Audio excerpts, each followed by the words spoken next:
বেশ কিছুদিন হয়ে গেছে আপনাদের কোনো আপডেট দেওয়া হয়নি। খামারে হঠাৎ ব্যস্ততার কারণে আ শুধু কাজগুলাই করা হচ্ছে, ভিডিওগুলো আর করা হচ্ছে না। যার কারণে ভিডিও দিতে এবার দেরি হয়ে গেছে।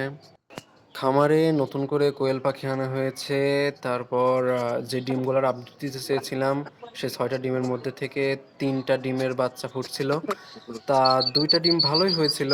আর ১ টার বাচ্চা প্রতিবন্ধী হয়েছিল। আ তো সেই বাচ্চাটার ভিডিওটা আপলোড করার আগেই মারা গেছে। ভিডিওর মধ্যে যেটা দেখাইছি।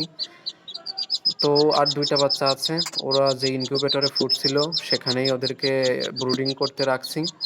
বাল্বের পাওয়ারটা একটু কমায় দিলাম এখানে। ৪০ ওয়াট ছিল, ২৫ ওয়াট করে দিছি। আর যে কোয়েল পাখিগুলা দেখলেন ওইগুলা ওদের খাবারগুলা যেই পাত্রটা ছিল ওইটা নষ্ট করে ফেলছিল। যার কারণে আলাদা করে পাইপ কেটে ওইটা অর্ধেক করে তার মধ্যে খাবার দেওয়া হচ্ছে। যার কারণে খাবারের সমস্যাটা এখন একটু কমছে। নষ্ট করতে পারতেছে কম।